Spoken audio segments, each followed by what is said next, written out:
আপনারা দেখছেন জঙ্গলমহল 24/7 রাত দিন 7 দিন সঙ্গে থাকে এগিয়ে রাখে। এখন যে করোনা নিয়ে এত কিছু সচেতনতা ছড়াচ্ছে বা এত কিছু লোক এত কিছু বলছে, কিন্তু এই যে করোনা নিয়ে মানুষ একটু অতি সচেতন হয়ে যাচ্ছে বা জিনিসপত্রগুলো না জেনে নিয়ে একটু ভয় হচ্ছে মনে, তো সেই জন্য মানুষের মনে অনেক চাপ পড়ছে বা কি করব কি না করব সেটা ঠিক বুঝতে পারছে না। তো সেইটাকে নিয়ে কিছু যদি বলেন। দেখো, খুব সম্প্রতি কিছু ঘটনা ঘটেছে আর কি। সেই ঘটনা কলকাতা, বিশেষ করে কলকাতা এবং তার সারাউন্ডিংয়ের এলাকাতে দীর্ঘদিন ধরে মানুষ ঘরের মধ্যে গৃহবন্দী আছে, কাজকর্ম নেই। কাজকর্ম অনেকেরই তার কাজকর্ম চলে গেছে আছে। স্বাভাবিকভাবেই করোনার পরে একটা অর্থনৈতিক একটা অস্থিতিশীলতা এসেছে আর কি। মানুষের একটা ভয় ভীতি আশঙ্কা হয়েছে যে করোনার হাত থেকে আমরা বাঁচলেও হয়তো আগামী দিনে আমাদের যে অর্থ উপার্জন সেটা কী হবে আর কি। এটা যেমন একটা দিক। তার সাথে স্কুল কলেজগুলো বন্ধ থাকার জন্য অনেকে লেখাপড়াতে একটা সমস্যা তৈরি হচ্ছে। কারণ অনলাইন দিয়ে আর যাই হোক আর কি, সেই লেখাপড়াটা তো সেইভাবে হয় না, সকলে অনলাইনের ব্যবহারও করতে পারে না, সেই সামর্থ্যও নেই। স্বাভাবিকভাবেই আর কি তার মানে কম বয়সী ছেলেদের, বিশেষ করে কিশোর বয়সী ছেলেদের ক্ষেত্রে কিন্তু একটা মানসিক চাপ তৈরি হচ্ছে।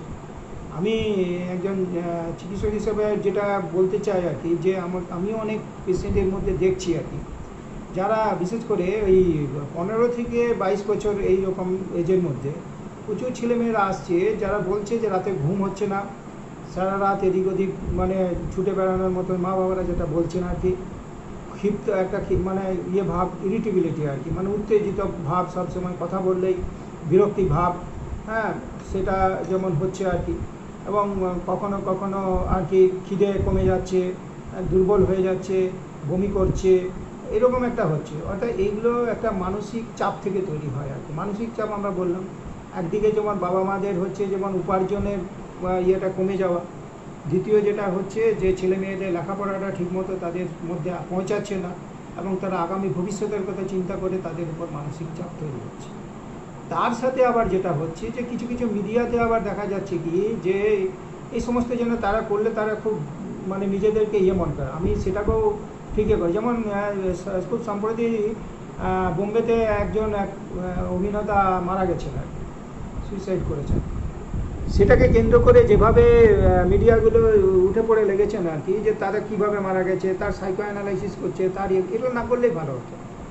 তিনি কীভাবে মারা গেছেন সে বলেছে সেই যারা ইনভেস্টিগেশন করছেন, কিন্তু এটাকে খুব করে হাইলাইট করা, এটাকে নিয়ে আলোচনা করা, এগুলো কিন্তু মানুষের মনস্তাত্ত্বিক জায়গাতে কিন্তু ছাপ ফেলে আর কি। মানে আমাদের দু ধরনেরই আছে। ফ্রয়েডের তত্ত্ব অনুযায়ী আমাদের যদি আমরা ফ্রয়েড যাদের যিনি সাইকো অ্যানালাইসিস করেন মানুষকে নিয়ে, তাদের দুজনের মানুষের প্রবৃত্তি থাকে। একটাকে বলা হচ্ছে লাইফ ইনস্টিংক্ট, একটা বলা হচ্ছে ডেথ ইনস্টিংক্ট।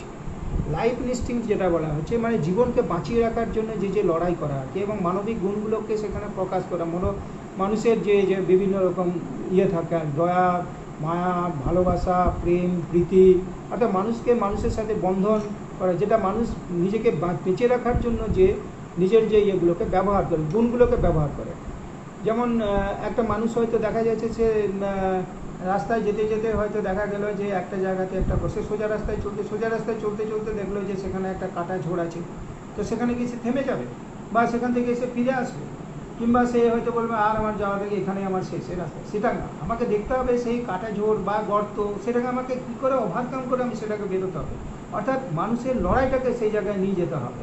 আমরা ছোটোবেলা থেকে যেটা করছি, আমরা এই যে লেখাপড়া করাচ্ছি ছেলে মেয়েদের ক্ষেত্রে, তাদেরকে নিজেদের যে লড়াইয়ের জায়গাটা সেটা কিন্তু মা বাবা এতটাই সাপোর্ট দিচ্ছে যে তারা নিজেদের লড়াইটাকে নিজেরা নিচ্ছে না। মানে সে লড়াই যে করতে হয়, যতখানি না ছেলেরা লড়াই করছে তার থেকে মা বাবা বেশি লড়াই করছে, যার ফলে সে যেখানে ব্যর্থ হয়ে যাচ্ছে, সে ব্যর্থ হওয়ার জন্য সে কিন্তু আর কোনো রাস্তা খুঁজে পাচ্ছে না নিজেরা, এবং তখন সে নিজেকে শেষ করছে। ব্যর্থ বলে কিছু হয় না। ব্যর্থতা থাকলে কিন্তু যখন স্বামী বিবেকানন্দকে বারবার লড়াই করতে হচ্ছে, তার হাতে টাকা পয়সা ছিল না, তিনি বিভিন্ন জায়গায় অথচ সারা পৃথিবী জুড়ে ঘুরে বেরিয়েছেন, কঠিন লড়াই করে গেছেন আর কি। আজাদ হিন্দ ফৌজ তৈরি করার জন্য নেতাজি সুভাষচন্দ্র কী কঠিন পরিশ্রম করতে হয়েছে। তিনি তো অনেক বড় একজন আইএএস অফিসার হয়ে যেতে পারতেন না, কিন্তু সেখান থেকে তিনি কঠিন জীবন সংগ্রাম নিয়েছে। এরকম আমরা জানি যে পৃথিবীর যারা বড় হয়েছেন আর কি, তাদেরকে প্রত্যেকে কিন্তু কঠিন লড়াইয়ের জন্য, এবং তাদের বাবা মা তাদেরকে যে সাপোর্ট করতে পারে, সেটা করুন, কিন্তু সবটাই বাবা মা করে দিবেন, আমার ছেলে কিছুই করে, ছেলেমেয়েরা কিছুই করবে না।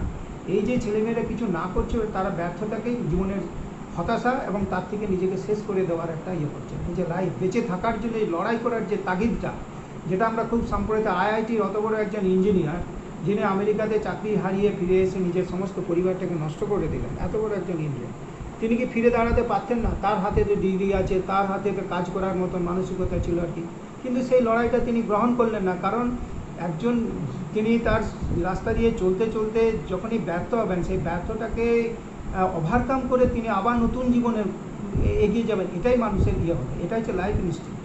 ধ্বংস করে দেওয়া, নিজেকে শেষ করে দেওয়া, যেটা হচ্ছে এখন আমরা কি করছি, যখনই ব্যর্থ হচ্ছি তখনই হতাশা করছি, আর তার সাথে সাথে এইরকম প্রভোকেশন হচ্ছে। বোম্বের যে ঘটনাটা, সেটা প্রভোকেশন করেছে আমাদের ইয়েকে, যার মধ্যে কলকাতাতে পরপর যে ঘটনাগুলো ঘটে, একটা 10 বছরের ছেলে যার জীবন সম্বন্ধে কোনো আইডিয়া নেই, হ্যাঁ, যার কোনো কিছু মানে এ নেই, সে নিজেকে শেষ করে দিচ্ছে। তাহলে বুঝতে হবে না যে আমরা কিভাবে তৈরি করছি আগামী দিনকে। নিজেদেরকে ছোটোবেলা থেকেই তাদেরকে আমাদের যেমন আগামী দিনে আগেকার দিনের আমাদের মা বাবারা আমাদেরকে যে লেখাপড়া শেখাতেন, কিন্তু একথাও বলতেন যে তুমি ভাই নিজের লড়াই নিজে করো, আমি তোমাকে ঠিক আছে যতটা পারবো অর্থনৈতিক সাইডে তোমার পাশে থাকবো, কিন্তু তুমি কিভাবে লেখাপড়া ভালোভাবে করবে, তুমি কিভাবে জীবন উন্নতি, সেটা তোমাকে নিজে তৈরি করতে হবে। আজকে সেটা করছে না। আজকে বাবা মা সবটাই যেন তাকে ঘিরে, চারপাশে একটা বাউন্ডারির মধ্যে ঘিরে রেখে তার যে নিজস্ব যে নিজের শরীর থেকে বেরিয়ে আসা, নিজের মনের থেকে বেরিয়ে আসার যে ক্ষুধা, সেটাকে দমিয়ে রাখাচ্ছে, যার ফলে সে আর লড়াই করতে পারছে না। যখনই সে সেটা পাচ্ছে না, ব্যর্থ হয়ে যাচ্ছে, তখনই সে নিজেকে শেষ করছে। মা বাবাকে এই জন্য কী করতে হবে, সাপোর্ট দিতে হবে অবশ্যই, কিন্তু প্রতিটা মানুষকে, প্রতিটা বাচ্চাকে, প্রতিটা ছেলেকে, প্রতিটা মেয়েকে নিজের জীবনের সাথে লড়াই করার মতন যে মানসিকতা, সেটাকেও তৈরি করছে। এটাই না আমি ক্লাসে প্রতি বছর ফার্স্ট হচ্ছি, এক বছর আমি সেকেন্ড হয়ে গেলাম, তার জন্য আমি নিজেকে শেষ করে দেবো, এটা হতে পারে না। আমি এই বছর সেকেন্ড, ঠিক আছে, পরের বছর আবার চেষ্টা করব। কিংবা আমি পরীক্ষায় ফেল করলাম, পাস করলাম না, তার জন্য কি আছে, আমি পরের বছর আবার চেষ্টা করব। কিন্তু সেটাই ইয়ে না, সেইটাই যেন করা হচ্ছে এখনকার দিনে। মা বাবারাও সেইভাবে খুব বেশি আকাঙ্ক্ষা করছে যে আমার ছেলেমেয়েরা বিরাট কেরিয়ারিস্ট হয়ে যাক, বিরাট কিছু অর্থনৈতিক উপার্জন করুক। মানুষের এর বাইরেও যে গুণগুলো আছে, মানবিক গুণগুলোকে, সেগুলো আপনারা জাগিয়ে তোলার চেষ্টা করুন। মানুষের মধ্যে প্রচুর বিভিন্ন ধরনের, এই যে আজকে আমরা করোনাতে দেখলাম আর কি, যে প্রচুর মানুষ এগিয়ে আসছেন, মানুষের বিপদের সময় এগিয়েছে। এগুলো তো অনেক সময় থাকে না, এগুলো তো আমাদের মানুষের যে মনের মধ্যে জেগে থাকা যে লাইফ ইনস্টিংক্ট, যেটাকে আমরা বললাম মনুষ্যত্ব গুণগুলো, সেগুলো জেগে উঠেছে। এবং যার জন্য প্রতিটা মানুষ আজকে আমফানে এত মানুষ ওখানে বন্যায় যাচ্ছে, তাদের ঘরবাড়ি তৈরি করে দিচ্ছে, তাদের পাশে দাঁড়াচ্ছে, তাদের রাত্রে থাকছে সেখানে, তাদের সমস্ত ধরনের সহযোগিতা করছে। এটা কোথা থেকে আছে? এটা মানুষের মানবিক গুণ, যেটাকে আমরা লাইফ ইনস্টিংক্ট, বেঁচে থাকার জন্য যে লড়াই, মানুষকে বেঁচে থাকার জন্য একজন মানুষ আরেকজন মানুষকে বেঁচে থাকা, তার পাশে দাঁড়ানো, এটাকে আমাদের তৈরি করতে হবে। শুধু কেরিয়ার তৈরি করে দেওয়া আর কেরিয়ার তৈরি করার জন্য বাবা মার ভূমিকাকে বিশাল করে ইয়ে করা, সেটাও ঠিক না আর কি। মানুষকে লড়াই করার ক্ষমতা দিতে হবে, একদম ছোট বয়স থেকে তাকে লড়াই করার ক্ষমতা দিতে হবে, তবে সে বারবার ব্যর্থ হলেও কিন্তু বারবার ইয়ে হয়। তৈমুরলে অনেকবার ভারতবর্ষ আক্রমণ করার চেষ্টা করেছিল, কিন্তু বারবার সে ব্যর্থ হয়েছিল। শেষে সে 17 বারের পর 18 বারে যে সে সেখানে জয়ী হয়েছিল। সুতরাং একবার হেরে যাওয়া মানে সেটাই জীবনের শেষ, সেটা নয়। সেটাই ভাবতে হবে, আর পাশে দাঁড়াতে হবে ছেলে মেয়েদের, যে তোমাদের কোনো নেই, আমরা তোমার পাশে আছি।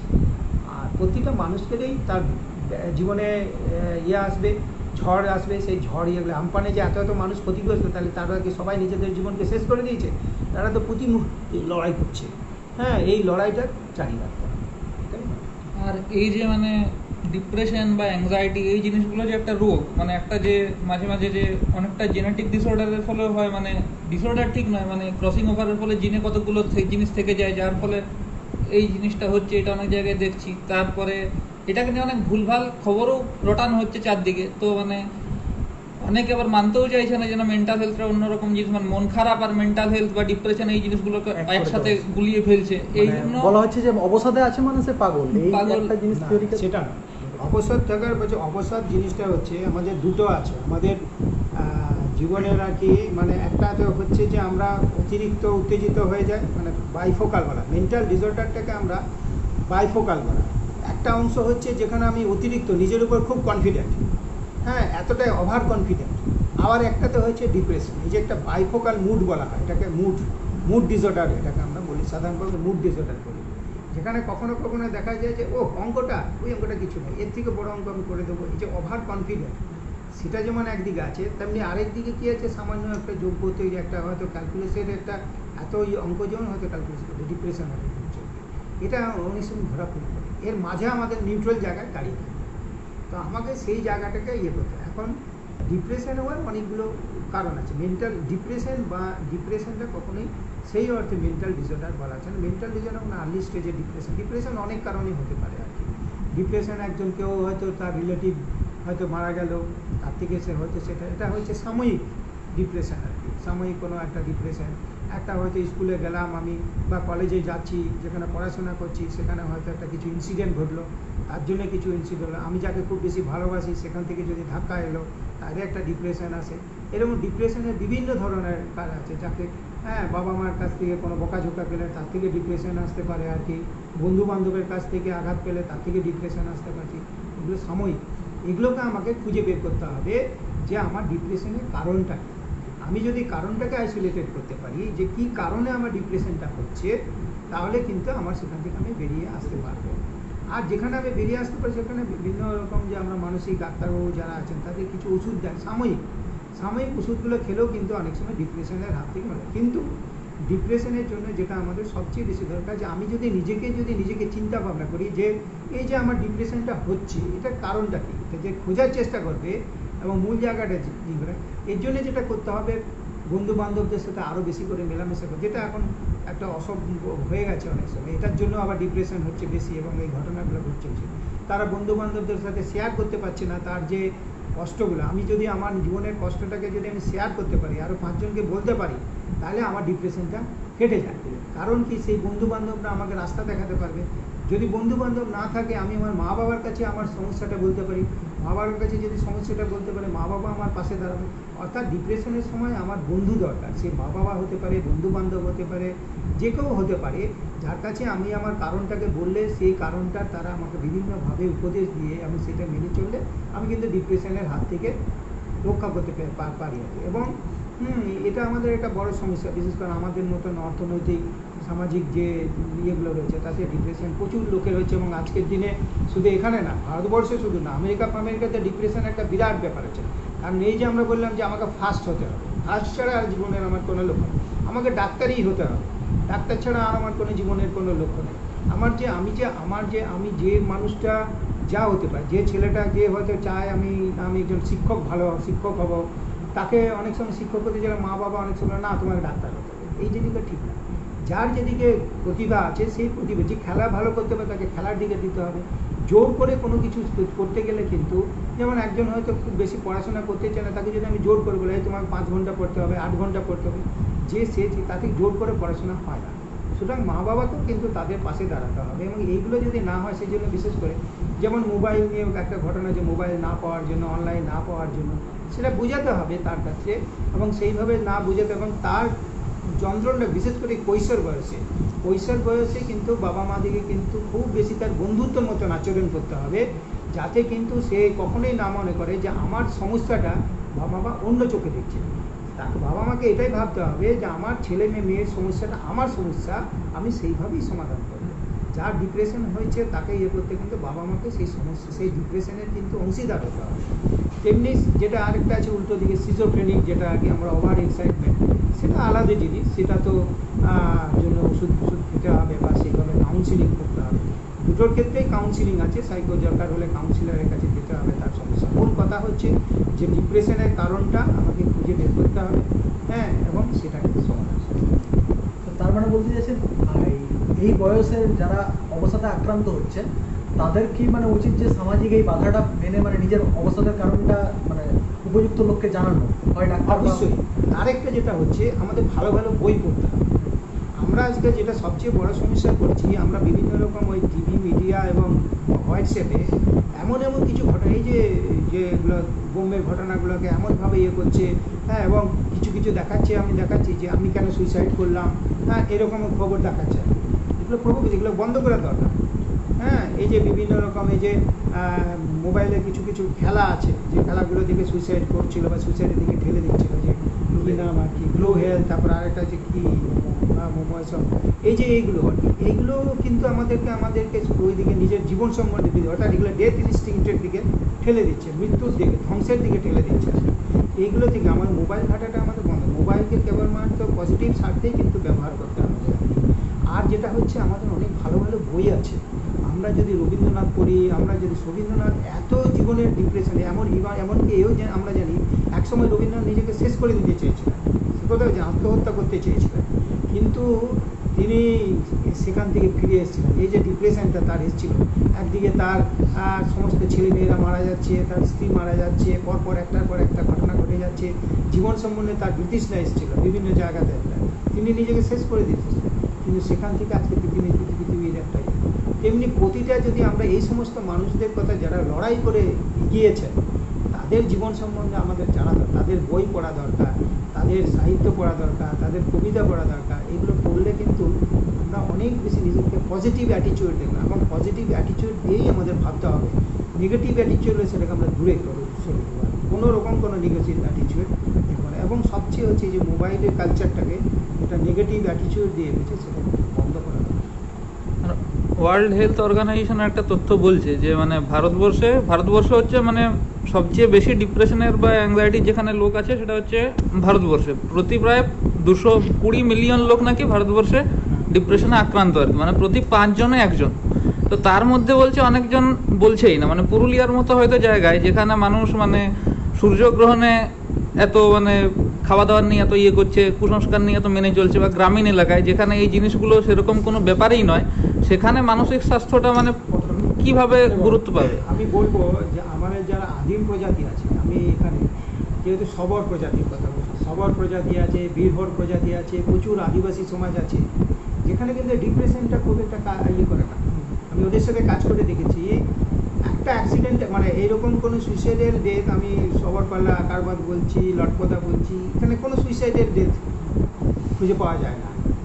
তার কারণ হচ্ছে এরা ডিপ্রেশনে কেন বললেন না, এরা এত নিরাপত্তাহীনতা। আমরা যেটা মিডিল ক্লাস সোসাইটির মধ্যে ডিপ্রেশনটা হওয়ার একটা মেন কারণ হচ্ছে কিন্তু আমরা বহু নিরাপত্তাহীনতায় ভুগি, এত নিরাপত্তাহীনতায় ভুগি যে কালকে কি খাবো, কালকে তাহলে আজকে যদি সারাদিন বৃষ্টি হয় তাহলে আমরা সারাদিন চিন্তা করবো কাল বৃষ্টিতে বেরোতে পারবো না, তাহলে কালকে বাজার করতে, আরে আমার বাড়িতে যদি চাল ডাল থাকে তো সেটা রান্না করেই তো আমি খেতে পারবো, তাতে তো আমি মরে যাবো না। হ্যাঁ, এই যে আমি একটা নিরাপত্তা, যে কালকে তো আমি বাজার করতে পারবো না, ভালো খাবার খেতে পারবো না, এ করতে পারবো না, এই যে একটা সবসময় আমি একটা ছোটো করে বলছি যে এই নিরাপত্তাহীনতা। তেমনি যাদের চাকরি চলে যাচ্ছে তারা ভাবছে তো তাহলে আমার পরিবারের কী হবে। আমাদের মতন একটা দেশে যেখানে প্রচুর মানুষ গরিব, 70% মতন মানুষ যেখানে দরিদ্র সীমার নিচে থাকে, মিডিল ক্লাস হচ্ছে, এই যে এত কারখানা বন্ধ হয়ে গেছে, এত হয়ে গেছে, মানে ইকোনমি এত হয়ে গেছে, সেই জায়গায় এবং আমাদের রাষ্ট্র ক্ষমতাও সেই রকম, রাষ্ট্রও সেইভাবে বিষয়গুলোকে কোনো গুরুত্ব দেয় না, কোনো রকমভাবে জোগাখিচুড়িভাবে জিনিসগুলোকে চলে আর কি। মানুষের মানসিক হেলথটার যে একটা বিরাট গুরুত্ব রয়েছে সেই গুরুত্বটা কিন্তু পায় না আর কি বিভিন্ন জায়গাতে যেটা হয়েছে আর কি। তো আমাদের এই নিরাপত্তাহীনতাটাকে কিন্তু কাটিয়ে উঠতে হবে আর কি। নিরাপত্তাহীনতা বলে কিছু নেই, আমার আজকে ঠিক আছে, কালকে যা হচ্ছে আমি কালকের যে বিপদটা হচ্ছে সেই বিপদটার জন্য আমরা সেটাকে ওভারকাম করার জন্য আমরা পরবর্তীকালে আমরা সেইভাবে এগোবো। আমার হয়তো কষ্ট হবে, হবে, কিন্তু আমি সেটাকে ওভারকাম করতে হবে। নিরাপত্তাহীনতাকে একদম দূরে সরিয়ে দিতে হবে, কোনো রকম নিরাপত্তা ঠিক আছে, জীবন যখন আছে মৃত্যুও তখন আছে, কিন্তু জীবনটা যেমন এসছে যত কষ্টে, আমি মৃত্যুকে কেন অত সহজে নষ্ট করবো? একটা জীবন চলে যেতে তো বেশি সময় লাগে না, সব সময় আমি সেটাকে নষ্ট করি, তার আগে কিন্তু আমাকে সেই লড়াইটা করে যেতে হবে। সেই লড়াইটা না করতে পারলেই এই ধরনের ডিপ্রেশনটা আসবে আর কি। আমরা লড়াইটা করতেই পারছি না, এবং সেই লড়াই করার জন্য যে পরিবেশটা, সেই পরিবেশটাও আমাদের ভালো না আর কি। কারণ আমাদের মিডিয়া থেকে শুরু করে থেকে শুরু করে বন্ধু বান্ধব, এই যে তাদের একটা পরিবেশ এমন তৈরি হয়ে গেছে যে আমরা সবসময় নেগেটিভ থিঙ্কিংসের কথা সবচেয়ে বেশি ভাবছি।